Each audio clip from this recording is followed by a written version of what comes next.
മാത്സിലേക്ക് എല്ലാവർക്കും സ്വാഗതം. ഒരു ഇക്വേഷൻ സോൾവ് ചെയ്യുന്ന ഒരു IMO question, international mathematics olympiad question ആണ് ഞാൻ ഇന്ന് പരിചയപ്പെടുത്തുന്നത്. ഒരു ഇക്വേഷൻ ആണ്. ആ ഇക്വേഷൻ എങ്ങനെയാണ്? 8x + 2x = 130. ഈ ക്വസ്റ്റ്യനിൽ എക്സിന്റെ വാല്യൂ ആണ് നമ്മൾ കണ്ടുപിടിക്കേണ്ടത്. ഫൈൻഡ് എക്സ് എത്ര എന്നുള്ളതാണ് നമ്മൾ കണ്ടുപിടിക്കേണ്ടത്. ഓക്കെ, അപ്പൊ ഈ ക്വസ്റ്റ്യൻ ചെയ്യുമ്പോൾ നിങ്ങൾക്ക് ഇത് എങ്ങനെ ചെയ്യാൻ കഴിയും എന്നുള്ളത് അറിയാൻ വീഡിയോ പോസ് ചെയ്യുക, സ്വയം ഒന്ന് ചെയ്തു നോക്കുക. ഈ ക്വസ്റ്റ്യനിൽ ഇങ്ങനെ വരുന്ന സമയത്ത് നിങ്ങൾക്കറിയാം 8 ഉണ്ട്, ഇവിടെ 2 ഉണ്ട്. അപ്പൊ 2ന്റെ തേർഡ് പവർ ആണ് നമുക്ക് എന്ത് കിട്ടുക? 8 കിട്ടുക. അതായത് നമുക്കറിയാം 2³ ആണ് 8. അപ്പൊ ഈ 8x എനിക്ക് എഴുതാൻ പറ്റും. നോക്കൂ, 8x എനിക്ക് എഴുതാൻ പറ്റും 2³ x. കറക്റ്റ്. 2³ x എന്ന് പറഞ്ഞാൽ മീനിങ് 2⁻³ x എന്നാണ്. അപ്പൊ ഇതിനെ നമ്മൾക്ക് ഇങ്ങനെയും കൂടെ എഴുതാം, 2⁻x⁻³ എന്ന് എഴുതാം. കാരണം 2⁻³ x എന്നാണ് അതിന്റെ മീനിങ്. 3 x നെ x⁻³ എന്ന് എഴുതാം. x⁻³ എന്ന് എഴുതുമ്പോൾ 2⁻x⁻³ എന്ന് എഴുതാം. ഇതാണ് ഇതിൽ വരുന്ന ആദ്യത്തെ ഒരു പ്രധാന ഭാഗം. അപ്പൊ നമ്മൾക്ക് ഇവിടെ വരുന്ന ഇക്വേഷൻസ് എങ്ങനെയാന്ന് നോക്കാം. നമുക്ക് തന്നിരിക്കുന്ന ഇക്വേഷൻ, അതായത് സമവാക്യം തന്നിരിക്കുന്നത് ഇങ്ങനെയാണ്: 8x + 2x = 130. അപ്പൊ 8x നമുക്ക് ഇവിടെ എഴുതാൻ പറ്റുന്നത് 2x³ + 2x = 130, 130 എന്ന് എഴുതാൻ പറ്റും. ഇവിടെ നിങ്ങൾ നോക്കുക, ഇതിന് നമ്മൾക്ക് 2x ഇവിടെയുണ്ട്, 2x ഇവിടെയുണ്ട്. ആ 2x നമ്മൾ m എന്നെടുത്താല്, 2x m എന്ന് എടുക്കുകയാണ് എങ്കിൽ നമ്മൾക്ക് കിട്ടുന്നത് എന്തായിരിക്കും? m³ + m = 130 എന്ന് പറയുന്നത് നമ്മൾക്ക് കിട്ടും. അപ്പോൾ ഈ ഇക്വേഷന് നമ്മൾ സോൾവ് ചെയ്താൽ m കിട്ടുകയാണ് എങ്കിൽ, നമുക്ക് m കിട്ടുകയാണെങ്കിൽ 2x നമുക്ക് അതിൽ നിന്ന് ഫൈൻഡ് ഔട്ട് ചെയ്യാൻ കഴിയും. അപ്പോൾ എങ്ങനെ ഇത് സോൾവ് ചെയ്യാൻ പറ്റും?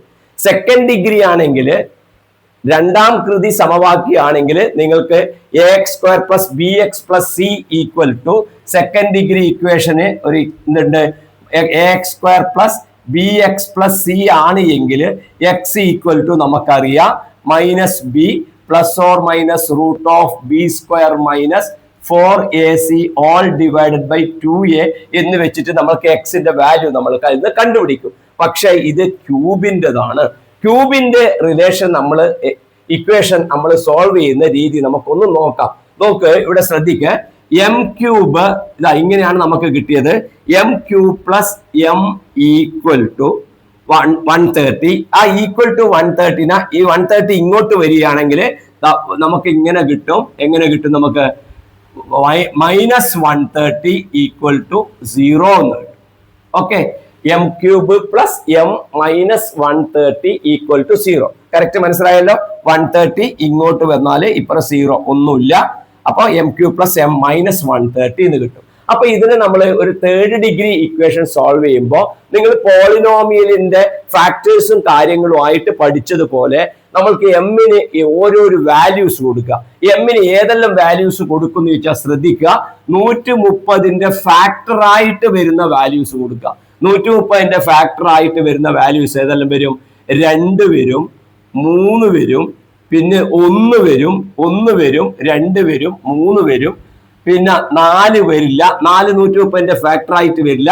3 വരില്ല, 3 വരില്ല. പിന്നെ ഏത് വരും? നമുക്ക് ഇവിടെ 5 എന്ന് പറയുന്ന ഫാക്ടർ നമുക്ക് കിട്ടും. പിന്നെ അതിൽ വേറെയില്ല, ഓരോരായിട്ട് നമുക്ക് കിട്ടും. 13 കിട്ടും, അങ്ങനെ കിട്ടും, ഇങ്ങനെ കിട്ടും. ഓക്കെ, ഇനി ഇതിന് നമ്മൾക്ക് ഇത് കിട്ടിക്കഴിഞ്ഞാല് 130ന്റെ ആണ്. 130 അതായത് 130 = നമുക്ക് 1 × 130 എന്ന് എഴുതാം. 130ന് നമുക്ക് 2 × 65 എന്ന് പറയാം. 130ന് നമുക്ക് 5 × 26 എന്ന് പറയാം. ഇനി ഇതിന്റെ 13 ഇതിന്റെ ഫാക്ടർ ആയിട്ട് നമുക്ക് എഴുതാൻ പറ്റും. 130ന് നമുക്ക് എങ്ങനെ പറയാം? 13 ഇൻറ്റു 10 എന്ന് പറയാം. അപ്പൊ ഈ വലതുഭാഗത്ത് എഴുതിയതൊക്കെ ആരുടെ ഘടകങ്ങളാണ്? 130ന്റെ ഘടകങ്ങളാണ് ഈ പറഞ്ഞിരിക്കുന്നവര്. 1, 2, 5, 13, 10, 26, 65, 130. അപ്പോൾ ഏതൊക്കെ ഇതിൽ വരുമെന്നറിയാൻ ആദ്യമുള്ള ചെറിയ നമ്പേഴ്സ് ആണ് ഇപ്പൊ ഞാനിവിടെ എടുത്തത്. നോക്കൂ, 1, 2, 5 എടുക്കുമ്പോ എന്തൊക്കെ വരാം? ഇതിന്റെ ഫാക്ടർ ആയിട്ട് +or-1 വരാം, +or-2, +or-5. ഈ വില നമ്മൾ കൊടുക്കുക. അപ്പൊ അത് കൊടുക്കുന്ന സമയത്ത് നമ്മൾക്ക് കിട്ടുന്നത് എന്താണെന്ന് നമുക്കിവിടെ നോക്കാം. നോക്കൂ, ഈ +1 ഇവിടെ എമ്മിന് കൊടുക്കുകയാണെങ്കിൽ ഞാൻ ഒന്നും കൂടെ എഴുതാം. m³ + m-130 = 0. എമ്മിന് 1 കൊടുക്കുകയാണ് എങ്കിൽ നമുക്ക് എന്ത് കിട്ടും? 1³ + 1 - 130 = 0. ഇത് തെറ്റാണ്. 1³ 1 ആണ്, 1 1 2 ആണ്. 2ന് 130 പോയാൽ 0 കിട്ടൂല. അപ്പൊ m = 1 കൊടുത്തത് തെറ്റാണ്. ഇനി m = -1 കൊടുത്താലോ? -1 കൊടുത്താലും അതേ വ്യത്യാസമൊന്നും വരില്ല. -1³ + -1 കിട്ടും. അപ്പൊ നോക്കത്, -1³ പറഞ്ഞാൽ -1 ആണ്, +-1 ഉണ്ട്, അതായത് -1 തന്നെ എഴുതാം. -130 ഇതും നമുക്ക് എന്ത് കിട്ടൂല? 0 എന്ന് പറയുന്ന സാധനം നമുക്ക് കിട്ടില്ല. അതുകൊണ്ട് ഇതും ശരിയാവില്ല, ഈ ഇക്വേഷനിൽ ശരിയാവില്ല. ഇനി നമുക്ക് നോക്കുന്നത് എന്താ? +2 - 2 ആണ്. നിങ്ങൾ നോക്കുക, m = 2 എന്ന് കൊടുത്തു കഴിഞ്ഞാൽ നമുക്ക് ഇവിടെ കിട്ടുന്നത് 2³ +2 - 130 എന്നാണ്. അത് എത്രയാണ്? 8 2 10 130 പോയാൽ 0 കിട്ടൂല. അപ്പോ അത് കിട്ടില്ല, 0 കിട്ടില്ല. അതുകൊണ്ട് ശരിയാവില്ല. m = -2 എന്ന് കൊടുത്താലോ? -2³ ആണ്, -2³ +-2 -130 എന്നാണ് കിട്ടുക. നോക്ക്, -2³ -8 വരും, +-2 -130. ഇതും നമുക്ക് എന്ത് കിട്ടില്ല? 0 എന്ന് പറയുന്നത് കിട്ടില്ല. കാരണം ഇത് -10 വരും, =0 ആവില്ല. അപ്പൊ -2 ഇവിടെ നമുക്ക് ശരിയാവില്ല. ഇനി നമ്മൾ നോക്കുന്നത് എന്താണ്? ഇത് ഇത് ഞാൻ തടയാണ്. ഓക്കെ, ഇത്ര പേര് തടഞ്ഞതിന് ശേഷം ഇനി ഞാൻ കൊടുക്കുകയാണ് m = 5 കൊടുത്തോ നോക്കാം. m = 5 എന്ന് കൊടുത്തു കഴിഞ്ഞാൽ എന്താ വരിക? നോക്ക്, 5³ +5 - 130 = 0. ഓക്കെ, 5³ എത്രയാണ്? 125, 125 +5 -130. ഇത് കറക്റ്റ് ആണോ നോക്കിയാൽ? ഇത് 0 ആണോ നോക്കിയാൽ? 130 - 130 = 0 ആണ്. അപ്പോ m = 5 എന്ന് പറയുന്നത് കറക്റ്റ് ആയിട്ട് ഇവിടെ വരുന്നുണ്ട്. m = 5 ആയിട്ട് വരുമ്പം കുട്ടികൾ ശ്രദ്ധിക്കണം, m-5 ഇതിന്റെ ഒരു ഫാക്ടർ ആയിരിക്കും. m = 5 ആയിട്ട് വരുമ്പോ അവിടെ ഫാക്ടർ ആയിട്ട് വരുന്നത് ഏത്? m-5 ഒരു ഫാക്ടർ ആയിരിക്കും. അതുകൊണ്ട് നമ്മൾക്ക് എഴുതാൻ പറ്റും m = 5 ട്രൂ ആയതുകൊണ്ട് നമുക്ക് ഇവിടെ എഴുതാം m-5 is A factor of, മലയാളത്തിൽ ഞാൻ എഴുതരാം, ഫാക്ടർ ഓഫ് m³ + m-130. അതായത് മലയാളത്തിൽ എഴുതിയാൽ m³ + m-130ന്റെ ഘടകമാണ് ആര്? m-5 എന്ന് നമുക്ക് ഇവിടെ കിട്ടും. അപ്പൊ m-5ന്റെ ഘടകം ആയതുകൊണ്ട് എന്താണ് അതിൽ പറയുന്നത്? അതിൽ പറയുന്നത് ഇതിനെ m-5 കൊണ്ട് ഡിവൈഡ് ചെയ്യാൻ കഴിയും. ഇതിനെ m-5 കൊണ്ട് ഡിവൈഡ് ചെയ്യാൻ കഴിയും. അപ്പൊ m-5 കൊണ്ട് നമുക്ക് നോക്കാം, m³ +0m² +m-130. കാരണം ഡിവൈഡ് ചെയ്യുന്ന സമയത്ത് ശ്രദ്ധിക്കേണ്ട കാര്യം എല്ലാം ക്രമത്തിൽ ഉണ്ടായിരിക്കണം. m³ m² m ആ കറക്റ്റ് ആയിട്ട് ഉണ്ടാവണം. അതുകൊണ്ടാണ് ഇവിടെ 0m² എന്ന് ചേർത്തത്. ഓക്കെ, ഈ ഡിവൈഡഡ് ബൈ m-5. നോക്കൂ, ഇവിടെ m³ ഉള്ളത്, m-നെ എന്തുകൊണ്ട് മൾട്ടിപ്ലൈ ചെയ്താൽ m³ കിട്ടും? m² കൊണ്ട്. അതുകൊണ്ട് ഞാനിവിടെ m² എന്ന് എഴുതുകയാണ്. m² m കൊണ്ട് മൾട്ടിപ്ലൈ ചെയ്താൽ m³, m² -5 കൊണ്ട് മൾട്ടിപ്ലൈ ചെയ്താൽ -5m² എന്ന് കിട്ടും. അപ്പൊ എന്താ ചെയ്യേണ്ടത്? ഇതിൽ നിന്ന് സബ്ട്രാക്ട് ചെയ്യണം. ഇതുകൊണ്ട് ഇതിന് മൾട്ടിപ്ലൈ ചെയ്ത് ഗുണിച്ചിട്ട് താഴെ എഴുതി. ഇതിൽ നിന്ന് ഇത് കുറച്ചാൽ 0, ഇതിൽ നിന്ന് 0 നിന്ന് -5 കുറച്ചാല് അതിന്റെ ചിഹ്നം സിമ്പൽ മാറിയിട്ട് എന്തായിട്ട് വരും? ഇവിടെ വരുമ്പോ +5m² ആവും. പിന്നെ നമ്മൾ ഒരു നമ്പർ താഴ്ത്തിയിട്ടു, ഒരു എമ്മിനെ താഴ്ത്തിയിട്ടു.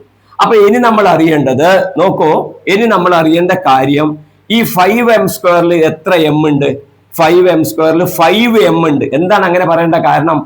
എമ്മിനെ 5m കൊണ്ട് മൾട്ടിപ്ലൈ ചെയ്താല് എമ്മിനെ 5m കൊണ്ട് ഗുണിച്ചാല് 5m² കിട്ടും. അതുകൊണ്ട് 5m² ഹൗ മെനി എംസ് എന്ന് ചോദിച്ചാൽ 5m² + 1m ആയി. അപ്പൊ ഇതിനെ എമ്മിനെ എത്ര കൊണ്ട് മൾട്ടിപ്ലൈ ചെയ്താൽ 5m² നമ്മൾ കണ്ടു. m × 5m ആണ് 5m². അതുകൊണ്ട് 5m ആണ് വരുന്നത്. അപ്പൊ ആ 5m ഇവിടെ എഴുതുക, +5m. 5m × m നമുക്ക് കിട്ടും 5m². 5m × -5 നമുക്ക് കിട്ടും -25. 5 × 5 25, -25m എന്ന് കിട്ടും. അപ്പൊ എന്താ? ഇതിൽ നിന്ന് ഇത് കുറച്ച 0. ഇനി എന്ത് ചെയ്യണം? 1m നിന്ന് -25m കുറക്കണം. നോക്ക്, 1m നിന്ന് -25 കുറക്കണം.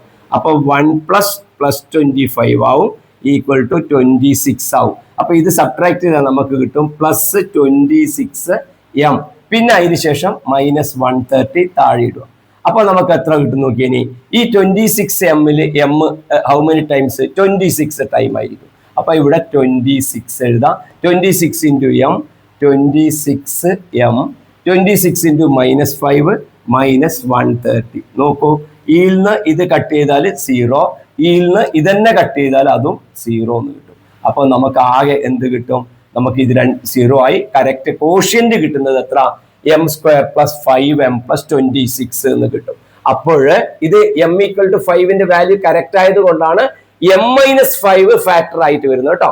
ഓക്കെ, അതുകൊണ്ടാണ് m-5 വന്നത്. ഓക്കെ, അപ്പൊ ഇനി അപ്പോൾ കോഷ്യന്റ് നമുക്ക് കിട്ടുന്ന എമ്മിന്റെ വില 5 എന്ന് കിട്ടി, അതവിടെ വെച്ചു.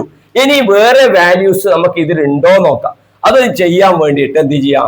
ഇതിന്റെ വില നമുക്ക് കണ്ടുപിടിക്കാം. നമുക്കിവിടെ കിട്ടിയത് m² + 5m + 26 = 0 ആയിട്ട് നമുക്ക് എടുത്തു നോക്കാം. ഇനി m ഉണ്ട് നോക്കാം. അപ്പൊ ഇതൊരു ക്വാഡ്രാറ്റിക് ഇക്വേഷൻ ആയി. ഇവിടെ a = 1 ആണ്, 1m². b = 5 ആണ്, c = 26 +26. ഓക്കെ, നെക്സ്റ്റ് നമ്മൾ എന്ത് കണ്ടുപിടിക്കണം? x m, ഇവിടെ m ആണ്. m = നമുക്ക് എന്ത് എഴുതാം? നേരത്തെ ഞാൻ എഴുതി ഇക്വേഷൻ ഓർമ്മയുണ്ടോ നിങ്ങൾക്കറിയില്ല? -b ± √b² - 4ac / 2a എന്ന് കിട്ടും. അപ്പൊ ഇവിടെ നമുക്ക് എന്ത് കണ്ടുപിടിക്കാം? -b. അപ്പൊ b എത്രയാണ്? 5 ആണ്. അപ്പൊ നമുക്ക് കിട്ടും -5 ± √b² എന്ന് പറഞ്ഞാൽ 5ന്റെ സ്ക്വയർ -4 × a എത്രയാണ്? 1 × c എത്രയാണ്? 26 / 2 × 1. ഓക്കെ, ഇതിന് നമ്മൾക്ക് ചെയ്താൽ കിട്ടുന്ന കാര്യം ഞാനിവിടെ മുകളിൽ എഴുതി വെക്കാം. ഓക്കെ, ഇവിടെ ചെയ്താൽ കിട്ടുന്ന കാര്യം ഞാനിവിടെ എഴുതി വെക്കാം. ഒരുപാട് സ്ഥലം നമുക്ക് ആവശ്യമായിട്ട് വരുന്നുണ്ട്. അപ്പൊ എന്ത് കിട്ടുക? ഇവിടെ ഇതിനെ ചെയ്യുമ്പോൾ എത്ര കിട്ടും നോക്കിക്കോ. 5² -4 × 1 × 26 അത് നമുക്ക് കിട്ടും 104 എന്ന് കിട്ടും. അതായത് 25ൽ നിന്ന് 104 കുറക്കണം. അപ്പോൾ നമ്മൾക്ക് കിട്ടുന്നത് -79 ആണ്. അതായത് നമ്മൾക്ക് കിട്ടുന്നത് √ ഇട്ട് കൊടുത്താല് √-17 ആണ്. √-79 എന്ന് പറഞ്ഞത് നമ്മളെ സംബന്ധിച്ചിടത്തോളം അത് നെഗറ്റീവ് നമ്പറിന് റൂട്ട് നമ്മൾ കൺസിഡർ ചെയ്യേണ്ട ലെവലിൽ നമ്മൾ പഠിച്ചിട്ടില്ല. അതുകൊണ്ട് അതായത് ഇമാജിനറി നമ്പർ ആണ് അതിന്റെ റിസൾട്ടിലേക്ക് വരിക. നമ്മളെ സംബന്ധിച്ചിടത്തോളം ഒരു ഹൈസ്കൂൾ കുട്ടി എന്ന രീതിയിൽ നമ്മൾക്ക് അതിന്റെ ആവശ്യം നമുക്ക് ഇവിടെ വരുന്നില്ല. അതിന്റെ അർത്ഥം റിയൽ ആയിട്ടുള്ള റൂട്ട് ഈ പറഞ്ഞിരിക്കുന്ന ഇക്വേഷന് ഇല്ല. ശരിയായ, അതായത് നമ്മുടെ സാധാരണ മാതിരിയുള്ള നമ്പറുകൾ, റിയൽ നമ്പേഴ്സ്, അതായത് രേഖീയ സംഖ്യയായിട്ടുള്ളത് നമ്മൾ പഠിച്ച നമ്പേഴ്സ് ഇതിന്റെ റിസൾട്ട് ആയിട്ട് വരുന്നില്ല. ഇതിൽ നിന്ന് കിട്ടുന്നില്ല. നമുക്ക് ആകെ കിട്ടുന്നത് എത്ര? m = 5 എന്ന് പറഞ്ഞ നേരത്തെ കിട്ടിയ റിസൾട്ട് മാത്രമാണ് നമുക്ക് കിട്ടുന്നത്. അപ്പൊ ഓക്കെ, കാരണം മറ്റിൽ ഇനി വാല്യൂ ഇല്ല. ഓക്കെ, അപ്പോ ഇനി m=5 വെച്ചിട്ട് നമുക്ക് ഇത് എങ്ങനെ ചെയ്യാൻ പറ്റുന്നുള്ളതാണ്. നോക്കെ, പ്രോബ്ലം തീർന്നു. 2x ആണ് നമ്മൾ m ആയിട്ട് എടുത്തത് തുടക്കത്തിൽ. അപ്പൊ ഇവിടെ അപ്പൊ എന്ത് വരും? 2x = 5 എന്ന് പറയും. അപ്പൊ നമുക്ക് കണ്ടുപിടിക്കേണ്ടത് എക്സിനെയാണ് കണ്ടുപിടിക്കേണ്ടത്. ഇത് ഒരു 2ന്റെ പവറിൽ എഴുതാൻ പറ്റിയ നമ്പർ അല്ല. ഇത് 2ന്റെ കൃതിയാക്കിയിട്ട് ഈ നമ്പറിനെ നമുക്ക് എഴുതാൻ കഴിയില്ല. ഓക്കെ, ഇവിടെ 8 കിട്ടിയെന്ന് വെച്ചോ, 8 ആണ് വന്നില്ലെങ്കിൽ നമുക്ക് 8നെ 2³ എന്ന് എഴുതായിരുന്നു. പക്ഷെ 5ന് അങ്ങനെ 2ന്റെ പവറിൽ എഴുതാൻ കഴിയില്ല, 2ന്റെ കൃതിയിൽ എഴുതാൻ നമുക്ക് കഴിയില്ല. അപ്പോഴും നമുക്ക് എന്താ എടുക്കാൻ പറ്റുള്ളൂ? Taking logarithm. നമുക്ക് എടുക്കാൻ പറ്റുന്നത് taking log on both sides. അതായത് രണ്ട് ഭാഗത്തും എന്തെടുക്കുക? ലോഗരിതം എടുക്കുക. ലോഗരിതം എടുക്കുമ്പോൾ നമുക്ക് എന്താണ് വരിക? x log 2 = log 5. x log 2 = നമുക്ക് കിട്ടും log 5. അപ്പോ എക്സിന്റെ വിലയാണ് നമുക്ക് കണ്ടുപിടിക്കേണ്ടത്. അതായത് കുട്ടികളെ m⁻n നമ്മൾ ലോഗ് എടുത്തു കഴിഞ്ഞാൽ log of m⁻n = n log m ആണ് അതിന്റെ ഇതിന്റെ റിസൾട്ട് ഇങ്ങനെയാ വരിക, log m⁻n n log m. അപ്പൊ ഇവിടെ x log n 2 log 5. അപ്പൊ എക്സിനെയാണ് കണ്ടുപിടിക്കേണ്ടത്. അപ്പൊ നമുക്ക് കിട്ടും x = log 5 / log 2 എന്ന് പറയുന്ന വാല്യൂ നമുക്ക് കിട്ടുമെന്നുള്ളതാണ്. ഇതാണ് നമ്മളുടെ ഈ ഇക്വേഷനിലെ എക്സിന്റെ വാല്യൂ നമുക്ക് കിട്ടുന്നത് എന്നുള്ളതാണ്. ഓക്കെ, അപ്പോ ഇവിടെ നമ്മൾക്ക് അറിയേണ്ട കാര്യങ്ങള് 8 2ന്റെ പവറിൽ നമുക്ക് എഴുതാൻ പറ്റിയത് കൊണ്ട് നമുക്കൊരു ക്യൂബ് വരുന്ന ഒരു റിലേഷനിലേക്ക് മാറ്റാൻ പറ്റി. എമ്മിനെ 2x എന്ന് എടുത്തിട്ട് ചെയ്തുകൊണ്ട് ഇങ്ങനെ ഒരു ഇക്വേഷനിലേക്ക് മാറ്റാൻ പറ്റി. ഈ ഇക്വേഷന്റെ ഒരു വില നമുക്ക് കിട്ടി, എമ്മിന്റെ വില 5 എന്ന് കിട്ടിയപ്പോൾ ഇത് കറക്റ്റ് ആയിട്ട് വന്നു. ആ 5 കൂടാതെ വേറെ നമ്പർ ഉണ്ടോ നോക്കാൻ വേണ്ടിയിട്ടാണ് നമ്മൾ എന്ത് ചെയ്തത്? m-5 കൊണ്ട് ഡിവൈഡ് ചെയ്തത്. അവിടെ അപ്പൊ ഇല്ല, m = 5 എന്ന് പറഞ്ഞ ഒരു വില മാത്രമേ നമ്മൾക്കുള്ളൂ. അപ്പൊ നമ്മൾ എന്ത് ചെയ്തു? 2x = m എന്ന് കൊടുത്തു. ആ എമ്മിന്റെ വില 5. അപ്പൊ ഈ എക്സിന്റെ പവറാണ് കണ്ടുപിടിക്കേണ്ടത്. അപ്പൊ ലോഗരിതം എടുത്താലേ നമുക്ക് ഇതിന്റെ വാല്യൂ കിട്ടുള്ളൂ. അപ്പൊ നമുക്ക് ആൻസർ log 5 / log 2 എന്ന് പറയുന്ന റിസൾട്ട് കിട്ടി. ഓക്കെ, കുറച്ച് കുട്ടികളെ സംബന്ധിച്ച് ലോഗരിതം പരിചയമില്ലാത്ത കുട്ടികൾക്ക് ഇത് ചിലപ്പോൾ അവസാനം കുറച്ച് പ്രയാസം ഉണ്ടായിട്ടുണ്ടാവാം. എങ്കിലും ഒരു പുതിയ ചോദ്യം എന്ന രീതിയിൽ പരമാവധി മനസ്സിലാക്കി പഠിക്കുക. ഉയർന്ന ക്ലാസ്സുകളിൽ നിങ്ങൾക്ക് മാത്സ് വളരെ ഈസി ആയിട്ട് മാറുന്നതിന് ഇതുപോലുള്ള പ്രോബ്ലംസ് സഹായിക്കും. ചാനൽ സബ്സ്ക്രൈബ് ചെയ്യാത്തവരുണ്ടെങ്കിൽ സബ്സ്ക്രൈബ് ചെയ്യുക. ഇതുപോലുള്ള ധാരാളം ചോദ്യങ്ങൾ നമുക്ക് പരിചയപ്പെടേണ്ടതുണ്ട്. നമുക്ക് വീണ്ടും കാണാം. ബൈ.